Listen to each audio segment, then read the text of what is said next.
Hi friends, welcome to my YouTube channel. ಎಲ್ಲರೂ ಹೇಗಿದ್ದೀರಾ? ಎಲ್ಲರೂ ಚೆನ್ನಾಗಿದ್ದೀರಾ ಅಂತ ಹೇಳಿ ಅಂದ್ಕೊಂಡಿದ್ದೀನಿ. ಲಾಗ್ನ ಮಾಡಿ ತುಂಬ ದಿನ ಆಗಿತ್ತು. ಇವತ್ತು ಲಾಗ್ನ ಮಾಡ್ತಾ ಇದ್ದೀನಿ. ಇದು ಶನಿವಾರ ಮತ್ತು ಭಾನುವಾರದ 2 ದಿನದ ಲಾಗ್ ಆಗಿರುತ್ತೆ. ಇವತ್ತು ಕೊನೆ ಶ್ರಾವಣ ಶನಿವಾರ. ಬೆಳಗ್ಗೆ ಬೇಗನೆ ಎದ್ದು ಬಾಗಿಲಿಗೆಲ್ಲ ನೀರು ಹಾಕಿ ರಂಗೋಲಿ ಬಿಟ್ಟು ಮನೆ ಕಸ ಎಲ್ಲ ಗುಡಿಸಿ ಮನೆನ ಒರೆಸಿ ಬಟ್ಟೆಗಳಿತ್ತು ಅದನ್ನು ಕೂಡ ಒಗೆದು ಸ್ನಾನ ಮುಗಿಸ್ಕೊಂಡು ಬಂದೆ. ಕೊನೆ ವಾರ ಆಗಿರೋದ್ರಿಂದ ದೇವ್ರ ಮನೆ ಎಲ್ಲ ಕ್ಲೀನ್ ಮಾಡಿ ದೇವ್ರ ಸಾಮಾನು ತೊಳೆದು ದೀಪ ಹಚ್ಚೋದಕ್ಕೆ ರೆಡಿ ಮಾಡ್ಕೋತಾ ಇದ್ದೀನಿ.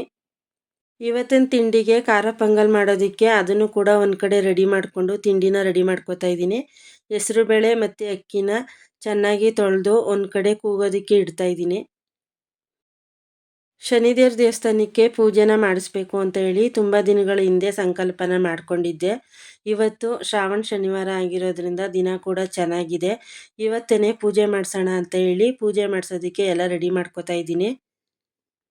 ದೇವಸ್ಥಾನದಲ್ಲಿ ಪೂಜೆ ಮಾಡಿಸೋದ್ರ ಜೊತೆಗೆ ನೈವೇದ್ಯ ಕೂಡ ಮಾಡಬೇಕಿತ್ತು.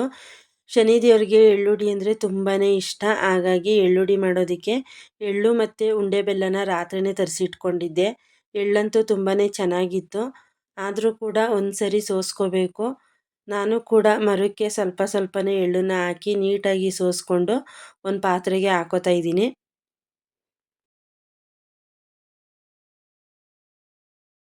ಎಳ್ಳು ತುಂಬಾ ಚೆನ್ನಾಗಿತ್ತು. ಸೋಸೋದಕ್ಕೂ ಕೂಡ ತುಂಬಾ ಈಸಿ ಆಯಿತು. ನೀಟಾಗಿ ಸೋಸ್ಕೊಂಡು ಆದಮೇಲೆ ಅದನ್ನು ಒಂದು ಕಡೆ ಎತ್ತಿಟ್ಕೊಂಡೆ. ಆಮೇಲೆ ಒಂದು ಜಾರ್ಗೆ ಸ್ವಲ್ಪ ಎಳ್ಳನ್ನು ಹಾಕಿ ಎಳ್ಳುಡಿನ ಮಾಡ್ಕೊಳ್ಳೋದಕ್ಕೆ ರೆಡಿ ಮಾಡ್ಕೋತಾ ಇದ್ದೀನಿ. ಬೆಲ್ಲನ ನಾನು ಉಂಡೆ ಬೆಲ್ಲನೇ ತರಿಸಿ ಇಟ್ಕೊಂಡಿದ್ದೀನಿ. ಉಂಡೆ ಬೆಲ್ಲದಲ್ಲಿ ಕಸ ಮತ್ತು ಕಲ್ಲು ಏನೂ ಇರೋದಿಲ್ಲ, ತುಂಬಾ ಕ್ಲೀನಾಗಿರುತ್ತೆ. ಒಂದು ಮಿಕ್ಸಿ ಜಾರ್ಗೆ ಸ್ವಲ್ಪ ಎಳ್ಳು ಮತ್ತು ಬೆಲ್ಲನ ಹಾಕಿ ರುಬ್ಕೋತಾ ಇದ್ದೀನಿ. ರುಬ್ಬಿ ಆದಮೇಲೆ ಇನ್ನೂ ಸ್ವಲ್ಪ ಗಟ್ಟಿ ಅಂತ ಅನಿಸಿದ್ರೆ ಒಂದು ಸ್ಪೂನಲ್ಲಿ ತಿರುಗಿ ರುಬ್ಕೊಂಡ್ರೆ ತುಂಬಾ ಸಾಫ್ಟ್ ಆಗುತ್ತೆ. ನೈವೇದ್ಯ ಮಾಡುವಾಗ ರುಚಿ ನೋಡೋದಕ್ಕೆ ಆಗೋದಿಲ್ಲ. ಎಳ್ಳುಡಿನ ಮಾಡ್ಕೊಳ್ಳುವಾಗ ಬೆಲ್ಲನ ನೋಡಿ ಹಾಕ್ತಾ ಇದ್ದೀನಿ. ತುಂಬ ಸಿಹಿ ಆದರೂ ಕೂಡ ತಿನ್ನೋದಕ್ಕೆ ಆಗೋದಿಲ್ಲ, ತುಂಬ ಸಪ್ಪೆ ಆದ್ರೂ ಕೂಡ ತಿನ್ನೋದಕ್ಕೆ ಆಗೋದಿಲ್ಲ. ಮೀಡಿಯಮ್ ಆಗಿ ನೋಡಿ ಹಾಕ್ಕೊಂಡು ಎಳ್ಳುಡಿನ ಪುಡಿ ಮಾಡ್ಕೋತಾ ಇದ್ದೀನಿ. 2ರಿಂದ 3 ಸರಿ ಜಾರಿಗೆ ಎಳ್ಳನ್ನು ಹಾಕಿ ಸ್ವಲ್ಪ ಸ್ವಲ್ಪನೇ ಬೆಲ್ಲನ ಹಾಕಿ ನೀಟಾಗಿ ಪುಡಿ ಮಾಡಿಕೊಂಡೆ. ತುಂಬಾ ಚೆನ್ನಾಗಿ ಆಯಿತು. ಎಳ್ಳುಡಿ ಎಲ್ಲನೂ ನೀಟಾಗಿ ರೆಡಿ ಮಾಡಿಕೊಂಡು ಆದಮೇಲೆ ಒಂದು ಬಾಕ್ಸ್ಗೆ ಹಾಕಿ ಎತ್ತಿಟ್ಕೊಂಡೆ. ಕುಕ್ಕರ್ ಪ್ರೆಷರ್ ಕೂಡ ಇಳಿದಿತ್ತು, ಅದನ್ನು ಕೂಡ ತೆಗೆದು ಖಾರ ಪೊಂಗಲ್ಗೆ ಒಗ್ಗರಣೆನ ಹಾಕಿ ತಿಂಡಿನ ರೆಡಿ ಮಾಡಿಕೊಂಡೆ. ತಿಂಡಿ ಕೆಲಸ ಕೂಡ ಮುಗೀತು. ನೈವೇದ್ಯ ಎಲ್ಲ ರೆಡಿ ಮಾಡಿಟ್ಟು ಜೊತೆಗೆ ತಿಂಡಿ ಕೂಡ ರೆಡಿ ಮಾಡಿಕೊಂಡೆ. ಅಷ್ಟರಲ್ಲಿ ಮಹೇಶ್ ಅವರು ಕೂಡ ಸ್ನಾನ ಎಲ್ಲ ಮುಗಿಸ್ಕೊಂಡು ರೆಡಿ ಆದರು. ಪೂಜೆಗೆಲ್ಲ ರೆಡಿ ಮಾಡಿದ್ದೆ, ಅವರೇ ಪೂಜೆ ಮಾಡಲಿ ಅಂತ ಹೇಳಿ ಅವ್ರ ಕೈಲೇ ಪೂಜೆನ ಮಾಡಿಸ್ತಾ ಇದ್ದೀನಿ. ಅವ್ರ ಪೂಜೆ ಎಲ್ಲ ಮಾಡಿ ಮುಗಿಸೋಷ್ಟರಲ್ಲಿ ನಾನು ಕೂಡ ಸೀರೆ ಹಾಕ್ಕೊಂಡು ರೆಡಿ ಆದೆ. ದೇವಸ್ಥಾನಕ್ಕೆ ಬೇಕಾಗಿರೋ ಪೂಜೆ ಸಾಮಾನೆಲ್ಲನೂ ಒಂದು ತಟ್ಟೆಗೆ ಜೋಡಿಸ್ಕೊಂಡು ರೆಡಿ ಮಾಡ್ಕೋತಾ ಇದ್ದೀನಿ. ಬೇಗನೆ ಹೋಗಿ ಪೂಜೆ ಮಾಡಿಸ್ಕೊಂಡು ಬರಬೇಕು. ಮಹೇಶ್ ಅವರು ದೇವಸ್ಥಾನದಿಂದ ಬಂದು ನಮ್ಮನ್ನು ಮನೆಗೆ ಬಿಟ್ಟು ಮತ್ತೆ ಅವ್ರ ಕೆಲಸಕ್ಕೆ ಹೋಗ್ತಾರೆ. ಲೇಟ್ ಆದರೆ ಅವ್ರಿಗೂ ಕೂಡ ಕೆಲಸಕ್ಕೆ ಲೇಟ್ ಆಗುತ್ತೆ. ಹಾಗಾಗಿ ಬೇಗನೆ ಹೋಗಿದ್ದು ಬರೋಣ ಅಂತ ಹೇಳಿ ಎಲ್ಲ ರೆಡಿ ಮಾಡಿಕೊಂಡು ಮನೇಲೂ ಕೂಡ ಪೂಜೆನ ಮಾಡಿ ಮುಗಿಸ್ಕೊಂಡೆ. ಇವಾಗ ದೇವಸ್ಥಾನಕ್ಕೆ ಹೋಗ್ತಾ ಇದ್ದೀವಿ.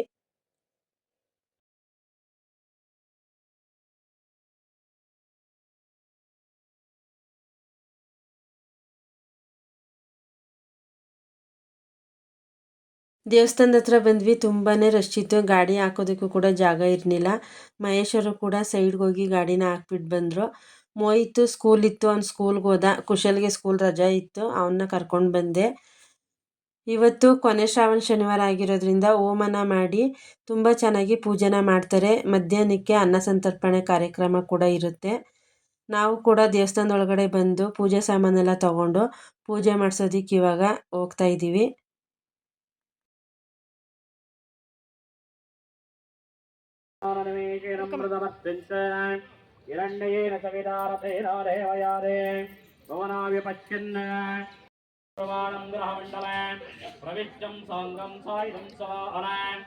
ದೇವಸ್ಥಾನದಲ್ಲಿ ಹೂವಿನ ಅಲಂಕಾರನ ತುಂಬಾ ಚೆನ್ನಾಗಿ ಮಾಡಿದ್ರು. ನೋಡ್ತಾ ಇದ್ರೆ ಇನ್ನೂ ನೋಡ್ತಾನೆ ಇರಬೇಕು ಅನ್ನಿಸ್ತಿತ್ತು.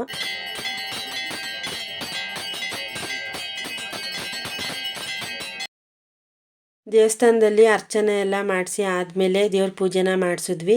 ನೈವೇದ್ಯಕ್ಕೆ ಎಳ್ಳುಡಿನ ಮಾಡಿದ್ದೆ, ಅದನ್ನು ಕೂಡ ಕೊಟ್ಟು ಪೂಜೆನ ಮಾಡಿಸಿದ್ವಿ. ತುಂಬಾ ಚೆನ್ನಾಗಿ ಪೂಜೆನ ಮಾಡಿಕೊಟ್ರು. ದೇವ್ರ ದರ್ಶನ ಕೂಡ ತುಂಬಾ ಚೆನ್ನಾಗಿ ಆಯಿತು. ಹೊರಗಡೆ ಬಂದಮೇಲೆ ಮಹೇಶವರು ಕೂಡ ಎಲ್ರಿಗೂ ಪ್ರಸಾದನ ಕೊಟ್ಟರು. ಇವತ್ತು ಕೊನೆ ಶ್ರಾವಣ ಶನಿವಾರ ಆಗಿರೋದ್ರಿಂದ ಇವತ್ತು ಪೂಜೆ ಮಾಡಿಸಿದ್ದು ನನಗಂತೂ ತುಂಬಾ ಸಮಾಧಾನ ಅನ್ನಿಸ್ತು. ಪೂಜೆನೂ ಕೂಡ ತುಂಬಾ ಚೆನ್ನಾಗಿ ಆಯಿತು.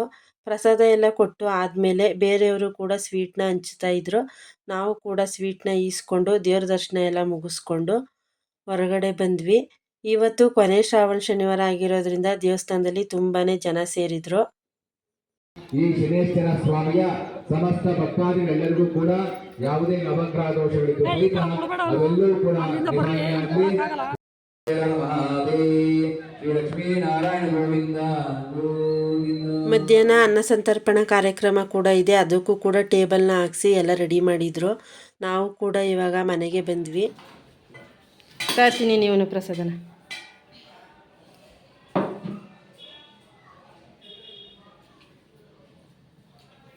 ಮಹೇಶ್ ಅವರು ತಿಂಡಿ ಮಾಡಿಕೊಂಡು ಕೆಲ್ಸಕ್ಕೆ ಹೋದರು. ನಾನು ಕೂಡ ತಿಂಡಿ ಎಲ್ಲ ಮಾಡಿ ಆದಮೇಲೆ ಅಂಟುನುಂಡೆನ ಮಾಡ್ತಾಯಿದ್ದೀನಿ. ಕೊಬ್ಬರಿ, ಬೆಲ್ಲ, ಡ್ರೈ ಫ್ರೂಟ್ಸ್ ಎಲ್ಲ ಇತ್ತು. ಎಲ್ಲನೂ ಹಾಕಿ ಅಂಟುನುಂಡೆನ ಮಾಡ್ತಾಯಿದ್ದೀನಿ. ಇವತ್ತು ಮಧ್ಯಾಹ್ನ ಅಮ್ಮನ ಮನೆಗೆ ಕೂಡ ಹೋಗಬೇಕು. ಮಹೇಶ್ ಅವ್ರು ಮಧ್ಯಾಹ್ನ ಊಟಕ್ಕೆ ಬಂದಾಗ ಅಮ್ಮನ ಮನೆಗೆ ಬಿಟ್ಕೊಡ್ತೀನಿ ಅಂತ ಹೇಳಿದ್ದಾರೆ. ಮಧ್ಯಾಹ್ನ ಅಮ್ಮನ ಮನೆಗೆ ಹೋಗ್ತಾ ಇದ್ದೀವಿ. ಹೋಗೋ ದಾರಿಲೇ ದೇವಸ್ಥಾನ ಇರೋದು. ದೇವಸ್ಥಾನಕ್ಕೆ ಹೋಗಿ ಊಟ ಮಾಡ್ಕೊಂಡು ಹೋಗೋಣ ಅಂತ ಅಂದರು. ಅನ್ನದ ಋಣ ಎಲ್ರಿಗೂ ಸಿಗೋದಿಲ್ಲ. ಅದರಲ್ಲೂ ದೇವ್ರ ಪ್ರಸಾದ ಸಿಗಬೇಕು ಅಂದರೆ ಪುಣ್ಯ ಮಾಡಿರಬೇಕು. ಹೋದ ವರ್ಷ ಬರಬೇಕು ಅಂತ ಅಂದ್ಕೊಂಡ್ವಿ, ಬರೋದಕ್ಕಾಗಲಿಲ್ಲ. ಈ ವರ್ಷನಾದ್ರೂ ದೇವಸ್ಥಾನಕ್ಕೆ ಹೋಗಿ ಊಟ ಮಾಡ್ಕೊಂಡು ಹೋಗೋಣ ಅಂತ ಹೇಳಿ ಬಂದು ಊಟ ಮಾಡಿಕೊಂಡು ನಾವು ಕೂಡ ಅಲ್ಲಿಂದ ಹೊರಟ್ವಿ. ಪ್ರತಿ ವರ್ಷವೂ ಕೂಡ ಕೊನೆ ಶ್ರಾವಣ ಮಾಸದಲ್ಲಿ ಪೂಜೆನ ಮಾಡಿಸಿ ಅನ್ನದಾನನ ಮಾಡ್ತಾರೆ. ಸಾವಿರಾರು ಜನ ಭಕ್ತಾದಿಗಳು ಬಂದು ಪ್ರಸಾದನ ಸ್ವೀಕರಿಸ್ತಾರೆ. ಅಮ್ಮನ ಮನೆಗೆ ಬಂದ್ವಿ. ತನು ಕೂಡ ಅವಾಗ ತಾನೇ ಮಲಗಿದ್ದು ಎದ್ದಿದ್ಲು.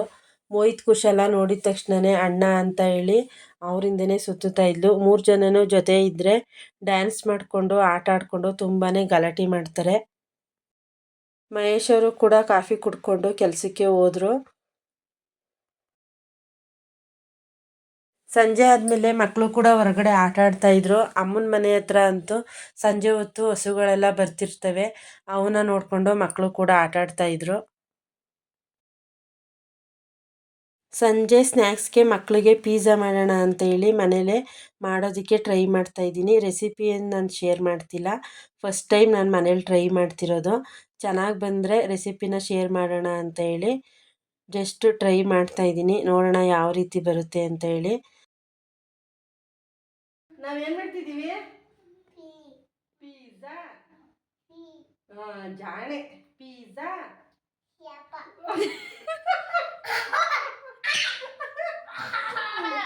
ಚಿನ್ನಮ್ಮ ಬಾ.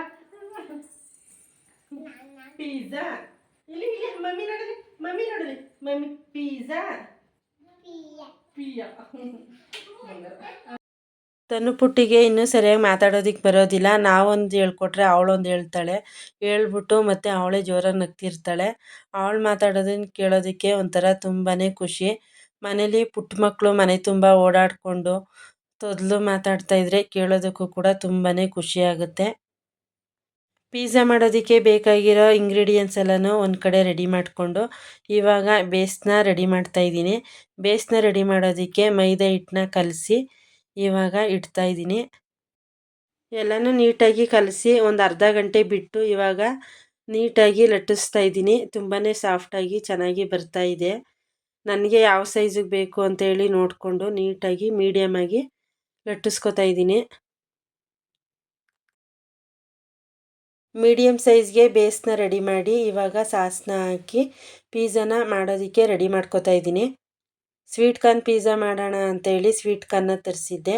ಇವಾಗ ಪಿಜ್ಜಾ ಮಾಡೋದಕ್ಕೆ ಬೇಕಾಗಿರೋ ಇಂಗ್ರೀಡಿಯೆಂಟ್ಸ್ ಎಲ್ಲನೂ ಹಾಕಿ ಸ್ವೀಟ್ ಕಾರ್ನ್ ಪಿಜ್ಜಾನ ಮಾಡ್ತಾಯಿದ್ದೀನಿ. ನೋಡೋಣ ಯಾವ ರೀತಿ ಆಗುತ್ತೆ ಅಂತ ಹೇಳಿ.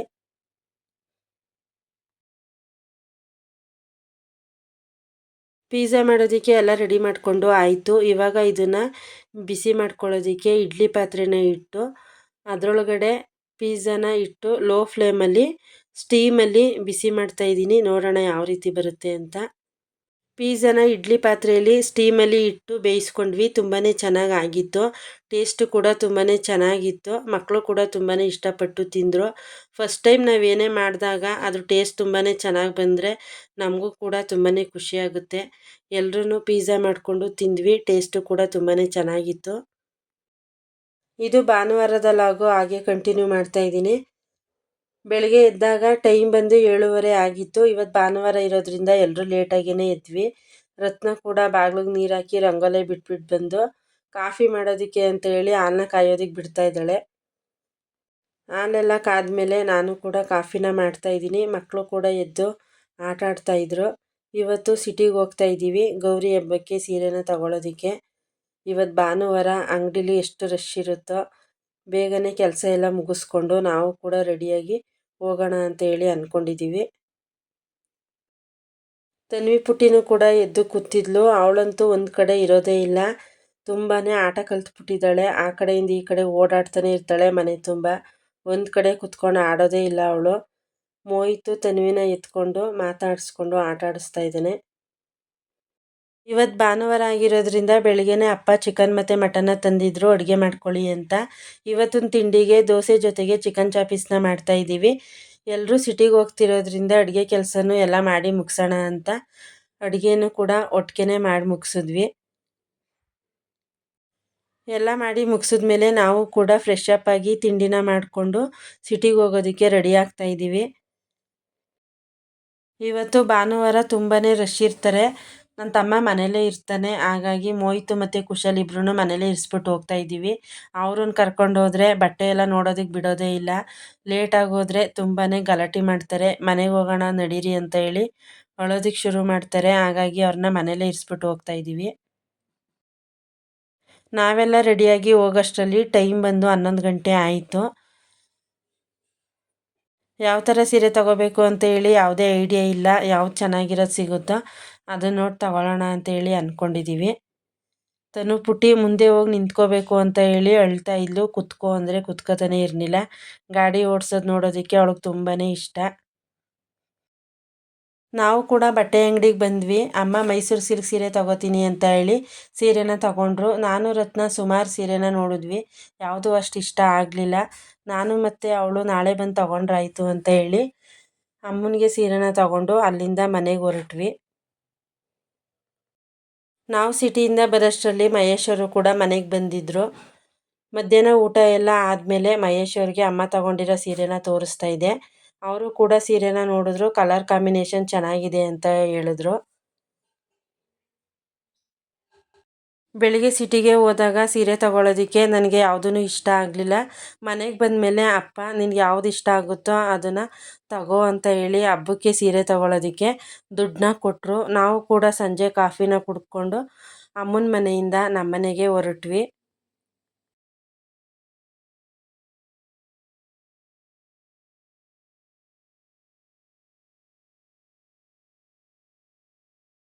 ಅಮ್ಮನ ಮನೆಯಿಂದ ನಮ್ಮ ಮನೆಗೆ ಬರೋಷ್ಟರಲ್ಲಿ ಸಂಜೆನೇ ಆಯಿತು.